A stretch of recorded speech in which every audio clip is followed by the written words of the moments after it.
and switch over to Ryan. Ryan, are you ready?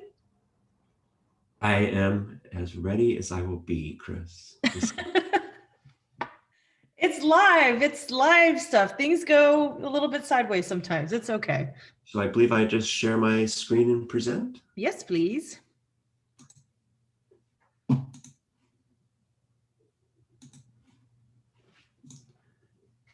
All right. Have we been successful so far? That looks awesome. Yes. All right. Well, good morning, good afternoon, everyone. So I think these talks are correctly scheduled. Paul likes to talk about the future. I like to talk about what we've already built and shipped. And so today I'm going to be walking through a lot of the advancements that have been made in the InfluxDB platform since we first released Cloud 2, which would have been in September about a year ago. So this represents roughly 14 months of work. I've also never been scheduled against an Apple product presentation, and the fact that there are 230 of you that would rather listen to me than Tim Cook means the world to me. So thank you all. So just going to talk through sort of three topics here, a quick introduction. I'm going to talk, like I had mentioned, about what we've built over the last year. And then at the end of this talk, I'll talk a little bit about open source 2 GA. So let me start with availability of the Cloud 2 service. When we first launched the Cloud 2 service in September of last year, it was available only in AWS. Over the course of the year, we've expanded that availability to include Google Cloud, GCP, as well as Azure, and we've added additional regions. In addition to those distribution improvements, we've also integrated AWS and GCP account and billing features into the platform. So you can now sign up to the service using your AWS account or your GCP account. And by the end of the year, we will be shipping this account integration, this billing integration for Azure as well, targeting to allow signups via Azure accounts in January. This represents a large amount of work. And it's not always obvious to some people why we do this work. So I think it's useful to sit and talk a little bit about why we want to be in all of these different cloud providers. It's a little bit different. Many SaaS services abstract away the cloud service provider that they sit on from their end user, but we feel in this space that that's really inappropriate. As you heard from Paul, we care a lot about your ability to use different data management tools, different data science tools with the data and the processing that's available within cloud, and being able to allow you to work both where your data is located in the service provider of your choice and in the regions of your choice, and with the different tools that you might be familiar with within those services is something that's really important to us. And so in order to be available where your data is, and in order to allow you access to the platform in combination and with integrations for the cloud service provider tooling that you're familiar with or that you prefer, we've been rolling the services out across these different service providers and then also across different regions. We're doing a lot of work internally to continue to make it easier and easier for us to broaden the distribution of the service, to continue to support more regions. And if you are a particularly keen follower of Cloud 2, you will notice that we've launched a new AWS region, US East 1, available in Virginia today. So if you've been waiting for US East 1 in AWS, which is a very popular request, you can now run your Influx Cloud service in that new region. Of course, for people to get started on the platform, they have to be able to sign up. They have to understand the pricing kind of aspects of it, and they need to get working within a service that might be a little bit new to them. And we've made a lot of improvements to all of these aspects of the product over the last year. We've been through a number of iterations around pricing. When we first set pricing for the first version of Cloud, we did a lot of simulation. We took data and use it and access patterns that we knew from InfluxDB Cloud 1, our managed database offering, and applied those to Cloud 2. And I think we came close to the right pricing model, but realized that we were off a little bit in terms of price setting. And so at the middle of the year or so, we adjusted prices downwards to be, I think, more in line with what we thought was correct, having seen real data and some real feedback from Cloud 2. And then as the year went on, we realized that pricing by query duration, we originally priced a query based upon how long it took to execute, made it very difficult for end users to accurately model what they thought their price commitment might be for the platform.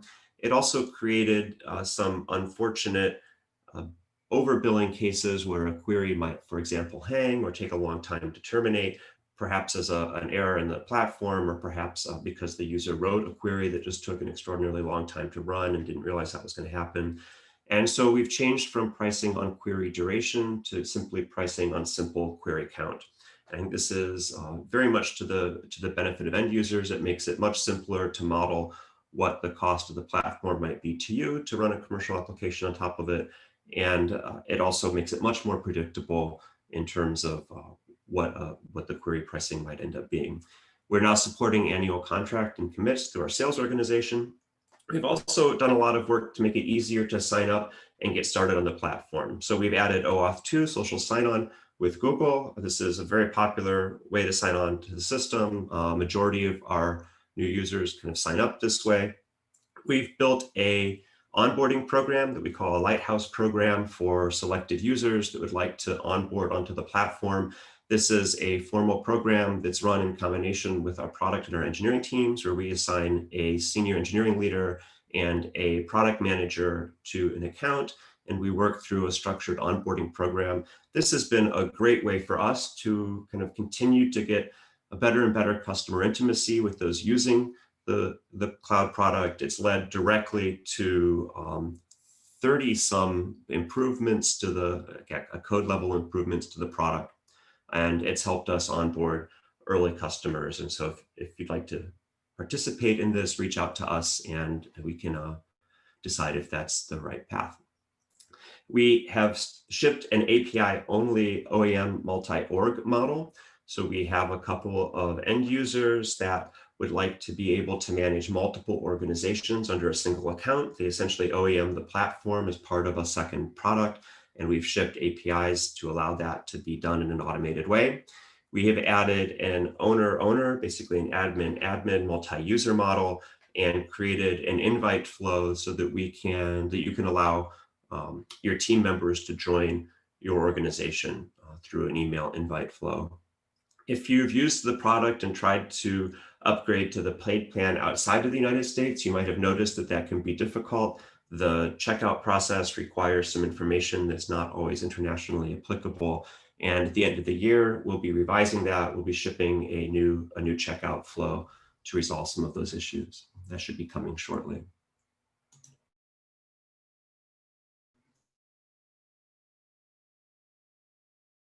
And this is really the first step that many users take after sign up.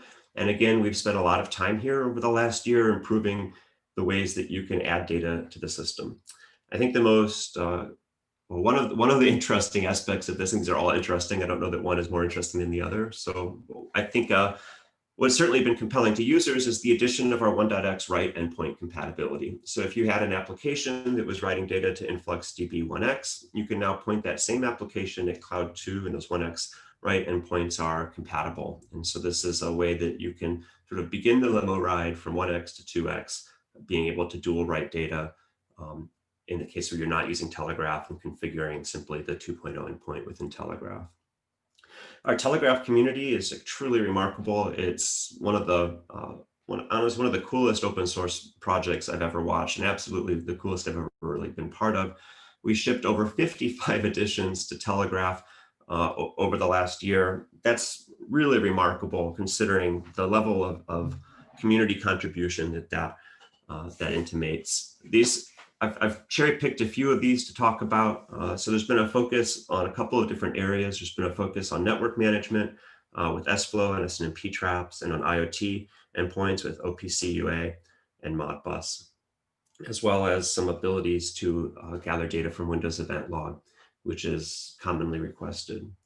In addition to the additions to Telegraf, we continue to iterate against the user experience within the cloud product to make it easier to discover Telegraf plugins, as well as client libraries. And there'll be more work coming on this front also over the course of the year as we continue to more deeply integrate Telegraf and the ability to configure and manage Telegraf into the platform itself. A key difference between our 2.x and 1.x client SDKs is that in the 1.x space, these were not officially supported. These were very generously maintained by our community. But within 2.x, as we looked forward to kind of broadening the reach of the platform, we realized that we really wanted to offer a set of officially supported client SDKs that could be used in ways that were recognizable one to the next, make sure that they were consistent. And we've added a significant number of supported clients over the course of the year, now supporting Arduino, C#, Go, Java, JavaScript, Kotlin, PHP, Python, which is, I think, the most popular according to our metrics, Ruby, and Scala. There are 2 additional client libraries that are work in progress that should release at the end of this year or early next year. Those are Swift and Flutter.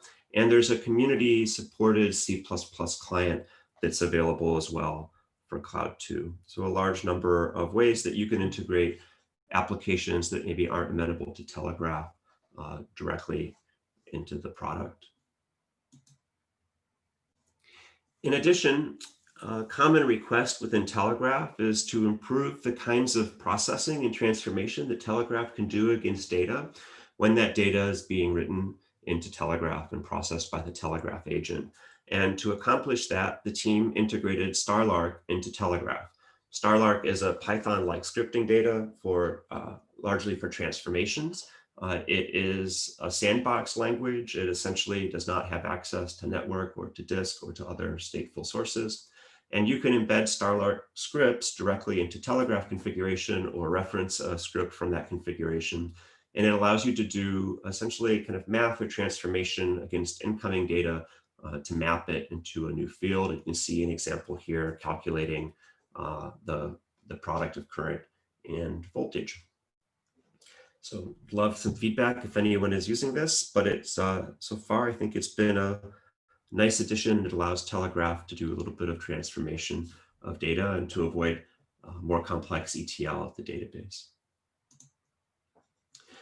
Finally, as you might be aware, there are many Telegraf plugins. The Telegraf is written in Go. Go does not have a very nice dynamic kind of loading capability, which means that in many cases, or essentially all cases, unless you build Telegraf yourself, you end up with all of these plugins statically linked to the Telegraf service itself, which creates a very large Telegraf binary, which could be problematic if you're embedding that binary in a large number of containers or trying to run in an environment that is constrained in space.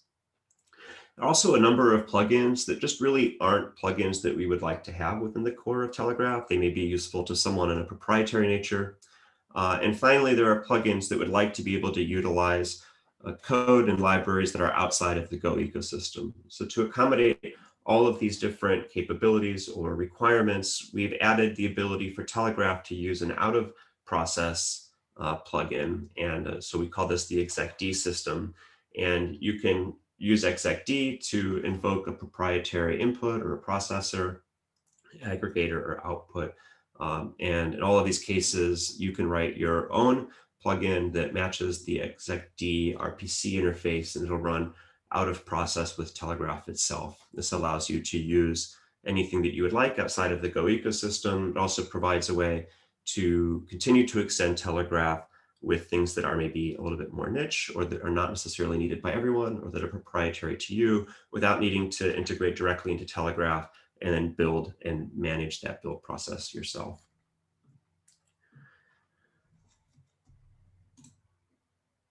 So moving on from the collection of data, I want to talk a little bit about what we've done to help make it easier to manage and share configurations, essentially the configuration that you've added to the platform to make it do something that you want it to do.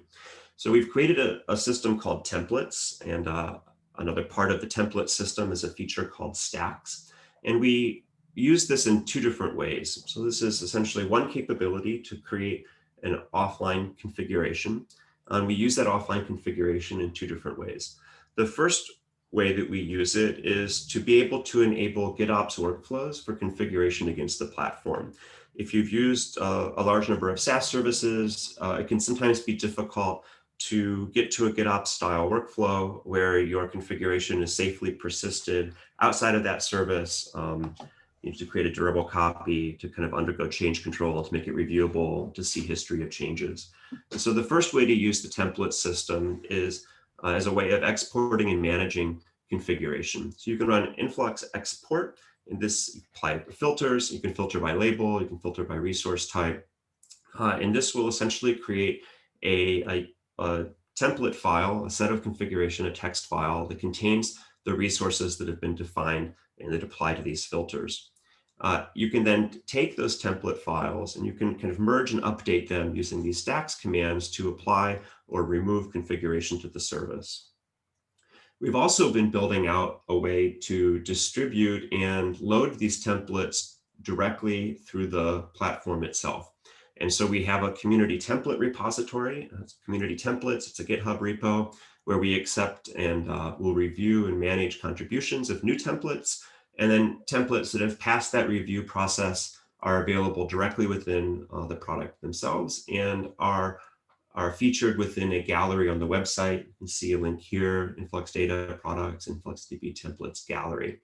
This allows users to express what they know best about how to manage specific services or products that match to their expertise and to their experience, and then to share that knowledge with other members of the community. So this is a really, if you'd like to find, if you're looking for ways to participate in the Influx community and in writing distributed Rust code for IOX isn't your cup of tea, this is a great way that you can participate. Many of these templates have come from community members. I think this is a great example of the strength of open source. Certainly, we can't, within Influx, be experts in all of these many technologies. The people within our community are really the experts here, and this is a way that you can share your knowledge with the rest of Influx users and also benefit from that sharing yourself. The other nice aspect about these templates being built on top of the same technologies that we're using for GitOps management of our own services is that you can load a template, modify it, and then export that back out as your modified template, and then kind of get to a configuration management scheme based off of that. So check out the templates that are here. It's a great way to get started quickly, certainly key to our time to awesome goals. So once you've loaded data to the system, perhaps you've loaded some templates to kind of get started. Of course, the next thing that you'd like to be able to do is query the data that's there, right? Start to perform some kind of analytics and actually use the information that's been loaded into the platform. And we've made a lot of advancements to the query capabilities as well. So we have sort of quietly added InfluxQL to the platform. This is available at the API only. We haven't yet integrated InfluxQL into the browser interface, but there are InfluxQL endpoints at the API. Supports the full selection of InfluxDB query endpoints, a subset of the delete and drop functionality. We do not yet support select into, so you can't use InfluxQL to write data back into the platform, but we've had requests for that, and it's something that we'll certainly consider adding. The query team spent a significant amount of their time over the last year or so improving the performance of Flux queries. So when a query processor needs to execute a query, it really kind of works through three phases. It first needs to parse that query to make sure that it's syntactically correct and that it makes sense. It then needs to produce some kind of a logical plan, essentially the logical algorithm that would produce the result that the user's asking for. And then it needs to map that logical plan to the physical execution of the plan. And that means being able to take that single logical plan and distribute the execution of that plan across the different physical storage and query services that exist within the platform. The first versions of Flux that we released were extremely naive in how they generated physical plans. And they ended up bringing a lot of data back to the query processor instead of being able to, as we say, push down work to the individual storage nodes where the data is local. And it's always going to be preferable to perform more computation locally to minimize the amount of data that needs to be communicated between the different storage and query services. And so over the course of the year, the team has added a large number of push-down optimizations. They're kind of listed out here, including most recently the ability to push down aggregations over calendar duration. So the last example here is an aggregate window that is doing a sum over a 1 month period. This is particularly exciting for me because I think the most personally affronting comment in our GitHub repository is a very old one, and it's a user very legitimately pointing out that a time series platform that doesn't support human durations is a little illogical. And so it's really great that we've been able to introduce those features with Flux, and you can see that we'll continue to make this faster and more efficient to execute. We've also written and shipped VS Code and within our own browser UI, a Flux language server protocol client. This allows really nice editing functionality, both in the browser and through VS Code of Flux scripts. And we've recently released a Flux profiler. This is a combination of an explain plan and an explain analyze that will show the cost model of executing a Flux query. There's a number of different profilers available. You can opt into them by modifying a Flux script to tell it to enable the profiler, and there's a documentation link here to do that. So if you're writing a Flux query and you're wondering about its performance or how much data it's processing, check out the new profiler, and hopefully it will help you understand what's going on. Federation is the future, and we continue to work at improving and broadening the types of resources that can be queried and written to through Flux. We now support a broad set of SQL systems to read and write data from. We continue to kind of expand these. These are structured within the Flux language in a way that also makes them amenable to contributions. You can work on these without understanding the query planning aspects of Flux. They're written more of a plugin model. And there's an example here that shows how you can securely use Flux within InfluxDB to, in this case, read data from Postgres, leveraging the secret store that's available in cloud. I want to make a special call out here. I believe the last time I spoke at Influx was about, or at InfluxDays was about 2 years ago. And when I spoke there, I mentioned that one of the things that I really wanted to do was to re-engage the community on our data management products around Flux or around the query aspect, around the InfluxDB kind of repositories. And we've really done a lot of that. A special call out here to Anais, who is just a one-woman army of explaining and helping people use the platform more effectively. It's an amazing amount of information that she's helped to explain and articulate.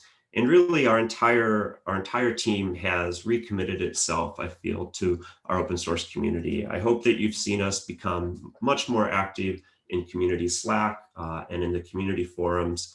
We've been working hard to continue to explain what we're doing and to be there to help users and to listen to feedback. So definitely check out these blog posts. The TLDR tech tips are, I learned something from each one of them, and I'm sure that you will too. And always let us know what we can continue to do better and better in order of engaging community. So on to visualizations. So on the UX side, we've added a number of different visualization types. We've added histograms, heat maps, scatter plots, band charts, and we've also made the system interoperable with Grafana. So if you are using Grafana with InfluxDB 1x and you begin dual writing or pushing data to 2.x, those same Grafana dashboards will now work against 2x with very, very minimal effort. And I believe there's going to be a demonstration of that later in the talk sequence here in the agenda. In addition to this, I also wanted to talk specifically about the band chart. We see many people who will write queries that will simply average. The band chart is really nice in that you can kind of see an average, but you can also see essentially the deviation of data around that average. So it's a really nice visualization. It kind of gives a lot more information than a simple average, and something I suggest you check out. We've also done a lot of work behind the scenes to improve the performance of the UI. We've added real user metrics for observability. We now get really nice observability over how long it takes our end users to load graphs, kind of where they're spending time from a performance perspective, the types of queries that are being run and the relative size and results of those queries. And we've used those metrics to drive a large number of performance optimizations at the UI. We've also started doing some local result set caching for common metadata queries at the UI, which has had a really nice performance impact. also offloads repetitive query performance or query work off of the backend. And since these are queries that you don't actually run, they are essentially free, which is nice. So a bunch of nice advantages here in terms of both performance and additional visualizations. And there'll be 2 more visualization types that we expect to ship here by the end of the year. We've already added geospatial capabilities to Flux. If you go to our Flux documentation and you look for geospatial, you can see how Flux interoperates with geospatial data. We'll be shipping a geospatial visualization that uses a tile server to show maps. And we'll also be adding a mosaic visualization type here at the end of the year. So a lot of nice work in terms of making data understandable and actually being able to learn from the system and see what's there. Of course, we talk a lot about being able to kind of create a platform and a system of applications that work together. And so I'm really happy to announce that yesterday we shipped version 1.0 of Giraffe. Giraffe is an open source collection of React components. These are the same components that we use in 2.x, and these components are now available to you to embed within your own React applications. There's a really nice storybook here at the website. So if you would like to be able to create visualizations in your own applications, and you're using React in this case, then please check this out.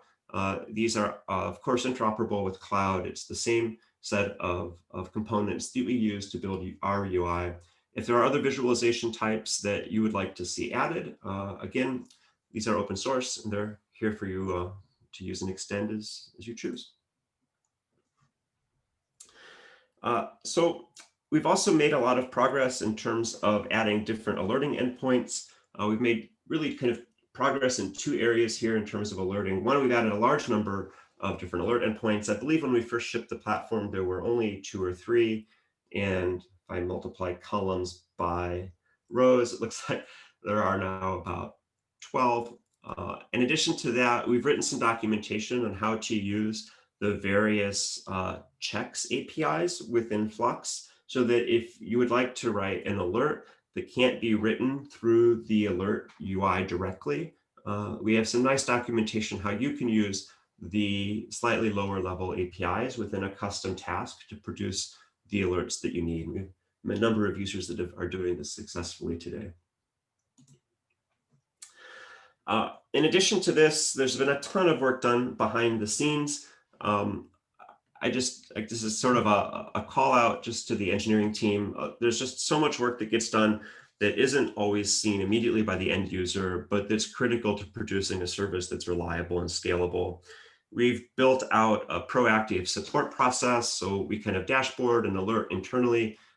We have a standing review of common errors and accounts that are producing errors, queries and tasks that produce errors. We've built a proactive support model to reach out to users to help them resolve those.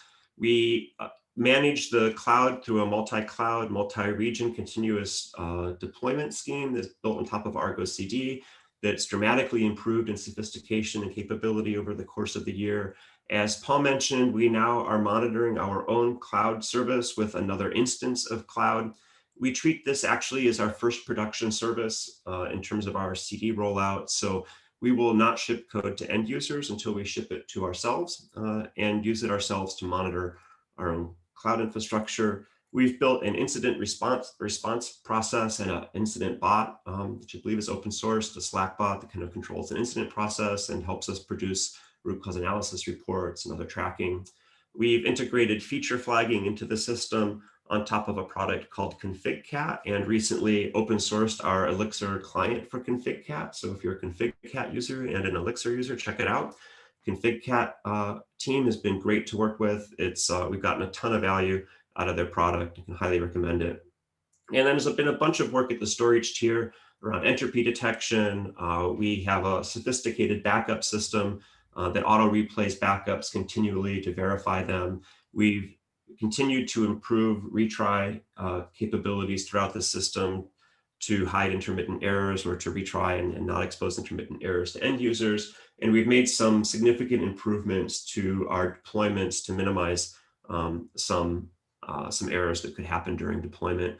In addition to that, we've been working on the process side of what we do. So we've achieved a SOC 2 Type 1 compliance, and we expect to be SOC 2 Type 2 certified by the end of the year.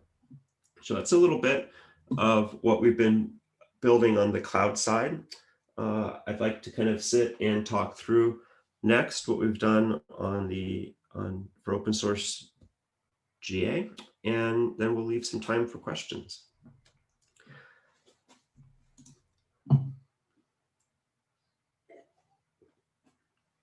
So we started the journey for OSS 2 a long time ago, and we have certainly beat ourselves up a little bit internally about the length of time that 2.0 has been in beta. But we learned some really important things through the course of that beta, and a while ago decided to change the direction slightly of 2.x to create a better experience for users of our 1.x open source database. And the primary thing that we learned is that we really needed to offer some kind of an in-place upgrade. So the 1.x InfluxDB is a time partition data store. So data is placed into a database. Every database has a retention policy, and those retention policies are essentially a physical time-based partitioning or sharding of the system.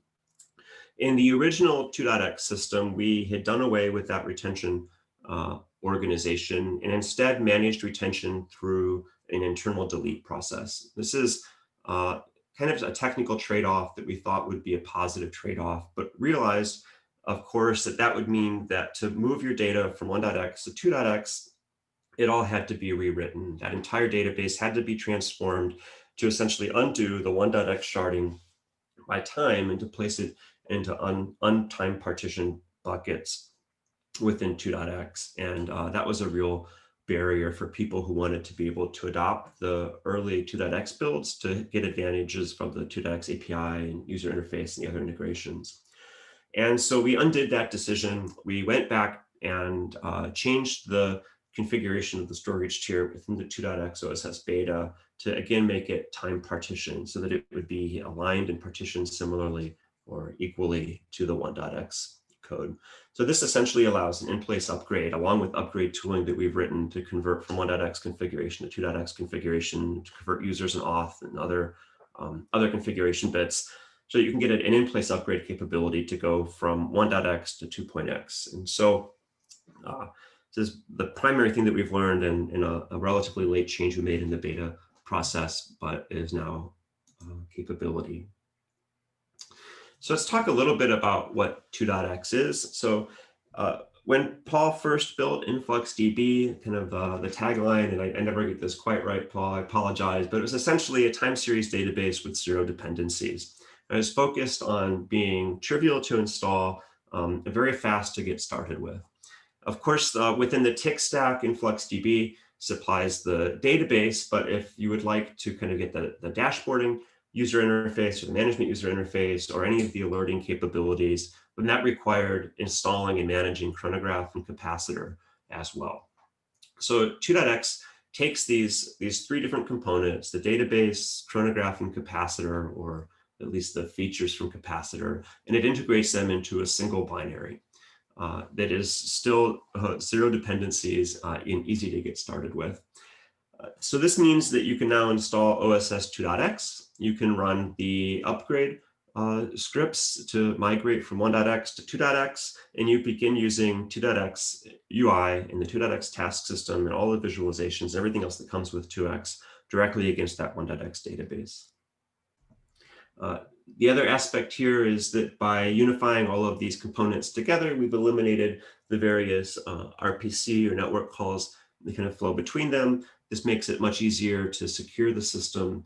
If you're familiar in detail with the InfluxDB 1x auth model, you might have less than positive perception of it. It's a little complex and a little arcane, and so 2.x also moves forward to the new authorization model consistent with the cloud service. So as part of the OSS 2x offering, it's essentially the cloud service in a box in many ways, the cloud service in a single binary. So it includes the new data explorer, it includes the new task system, it includes the visualizations, the geotemporal aspects that I talked about.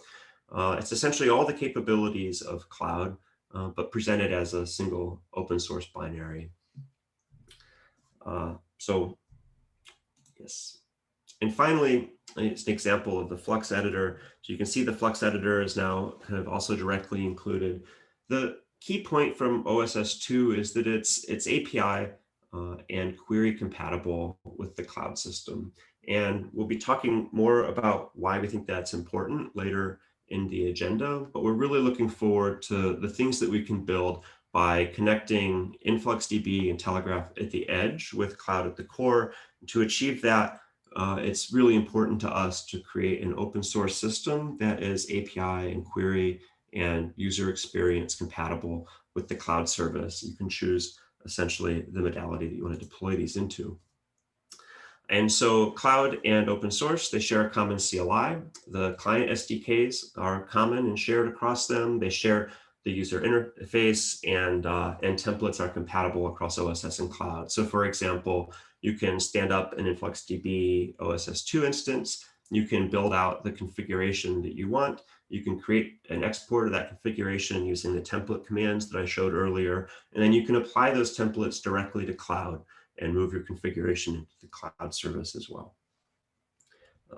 There's opportunities to learn a lot more about what we're kind of thinking here. So Tim, I've spoken about kind of what we built here over the last year. Tim is going to talk in more detail about the areas of the roadmap beyond InfluxDB IOX.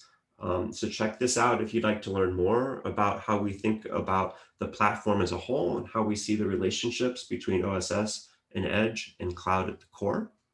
That talk is Wednesday at 9 o'clock Pacific time in the morning. And if you'd like to understand and learn more about the migration paths or the limo rides from 1.x to 2.x, Balaji will be presenting on that topic on Wednesday tomorrow as well in the afternoon at 1 o'clock. And so I hope that with my talk here as a review of some of the things that we've built and shipped, Tim's talk about how these things are contributing to our long-term vision of creating a consolidated platform that spans from cloud to edge, and Balaji's talk about how to, in more detail, be able to take applications and configurations that you're running on 1.x and move those to 2.x. I hope we've been able to explain kind of where we've been and where we're going. And I believe that leaves us roughly 12 minutes for questions. So wow, you covered a ton, Ryan. I mean, that definitely felt like a lot of engineering man hours behind all those things that you described. And so we do have questions, and let me share the, oops. Yeah, and I think, Chris, I think I have a doc here with questions. Yeah, just share that, or you read them out loud. That would be great.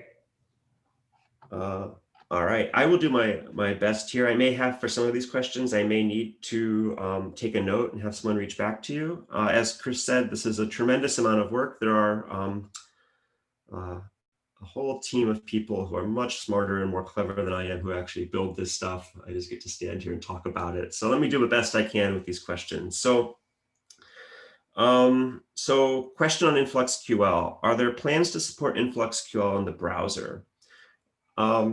So yes, there are plans to support InfluxQL in the browser. So if you want to learn more about that, definitely attend Tim's talk. We are, and I will try not to steal too much thunder here from Tim, but we continue to think about the right way to support polyglot languages within cloud and within the user interface in a way that allows the system to remain highly composable. And so we have some really exciting kind of user interface ideas around that, and Tim's going to be talking about that more. And those would be our path to supporting InfluxQL in the browser. I'd also point out that you can use Grafana or Chronograph against cloud now that we support the 1.x compatible API endpoints. And so that's also a path to get a browser-based InfluxQL experience, but unfortunately not yet a native 2.x path. So also, oh, I see, if something says it was answered by Tim, Chris, does that mean the answer is available to the asker? I think it's still worth reading out loud because not everybody, has heard or seen these questions. Yeah, good point. So 1.8 chronograph has Okta integration. Are there plans for 2.x? Yes, we will continue to expand the OAuth 2 and authorization capabilities within 2.x, but those plans aren't concrete enough yet for me to talk about a timeline. So, but yes, we recognize that there's a lot of work to be done to integrate the authorization and authentication models for Cloud 2 into more and more services, and we will prioritize that work. A question here from Joel: can Starlark take your logs, timestamps, and use it as your time series ingest timestamp from Telegraf? This is a great question, and honestly, I do not know the answer to this question, but I will make sure that I learn the answer and share it with you, Joel. So I apologize for not knowing that. Any plans to have box plots for visualization on the roadmap? No, but why not? So we will take that feedback. If you would like to add box plots, you can now, of course, as I mentioned, you can contribute them directly to Giraffe if somebody really wants to build a box plot. But I too like box plots, and perhaps that's something that should show up sometime. You mentioned SOC 2 compliance. Is that for 1.x or 2.x or both?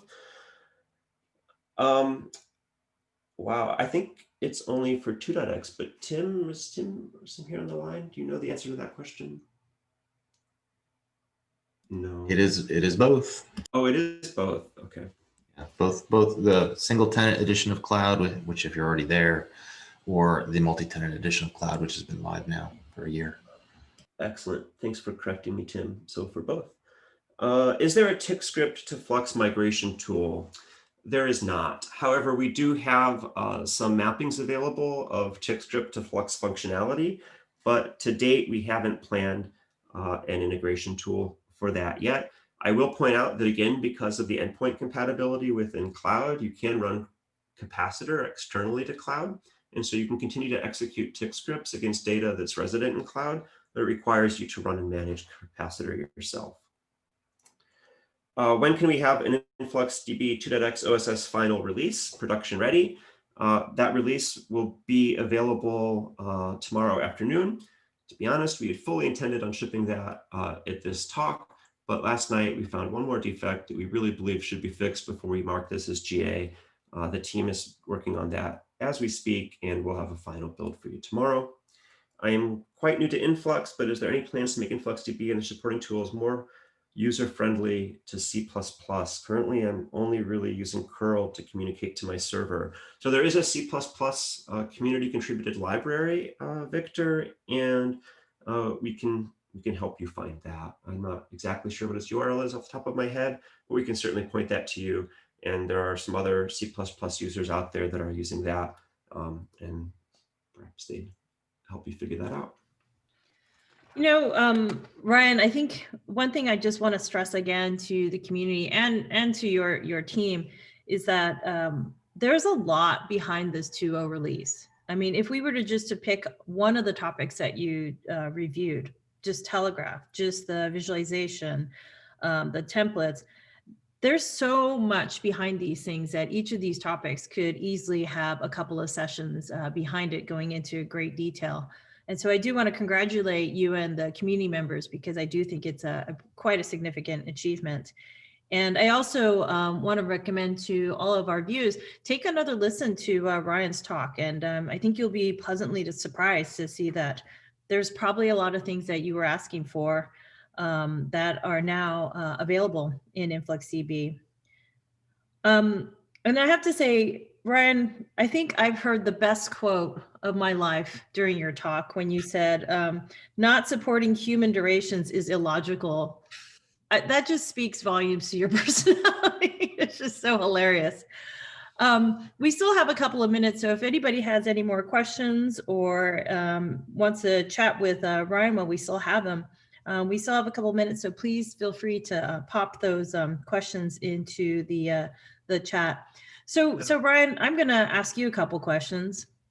Looking at this list, when you were putting this deck together, what kind of reminded you of like what was so cool about working on this project? Oh gosh. There's there's really like the two things that I love most about working at Influx are first the people, and second is just the fearlessness that comes with being at Influx. So Influx is just never afraid to build or do what it thinks is right.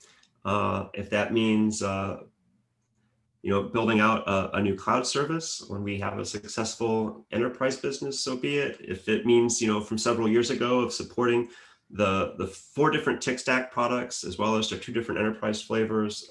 So for a total of 6 projects with a team of 20 engineers, like so be it. Or if it's, Paul's vision for sort of what's next, it's there. And so yeah, Influx is just really fearless about being able to build and ship software. And so what I think about when I look back over that list, honestly, is just that attitude that, yeah, if we think about it and if we think it's what our users want, we will build it. So Yeah, in fact, if I think about talking with you, I think it was last year, maybe it was even longer. I remember talking to you about the client libraries briefly. And what I remember the most was how passionate you were about making sure that, these libraries are consistently supported across all the different languages. It's not good enough to just have one that has, all these capabilities and the rest really severely lacking.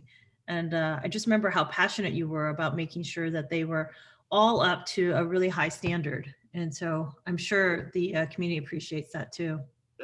that's also a good example. I of course represent engineering, but the things that I kind of talked through today, they're just not engineering specific, right? It's really the combination of our entire product team. I didn't talk much about our kind of 1.x side, but in addition to all of this work, our support and our engineering teams have answered thousands of support questions. We've shipped multiple versions of Telegraf and Capacitor and InfluxDB and Telegraf. I missed one, Chronograph, including like Chronograph HA support. There's just a ton of things that have been done by the team, and it's really kind of the result of the collaboration of both the engineers I'm lucky enough to work with, but also our support teams, our product teams, our documentation teams, our DevRel teams, marketing teams. So it's really a collaborative effort for sure. So we got 2 more questions. Let's get through those. I think that'll be good. And then we can wrap it up. So the first question is, can we have streaming Flux tasks? Can Capacitor run streaming tests against Flux Cloud? So the answer to that is not yet. We will teach Capacitor to run Flux batch tasks. That's work that we've started to kind of spike out. And what we suggest people do who would like to be able to stream data both through Capacitor and into cloud is to dual write that data to Capacitor and to cloud, so they both support the same write API. You can write the same data to both systems, and you can then kind of get the benefit of Capacitor streaming. And will there be support for InfluxDB 2.x as a Windows service? There will be, but not as part of the GA offering. So that'll be a later feature. Awesome. So we do have a couple of Flux talks later on as well. So we have a talk from Scott later today, and then also our DevRel Anais and also Faith tomorrow. Definitely going to start really beefing up the content to really get people excited about the Flux language. Well, Ryan, thank you so much. Like always, really great presentation. And say thank you to the entire team at InfluxDB, the entire engineering team. We sure do appreciate all the hard work that everybody has done over the course of the past couple of years now. Well, thank you.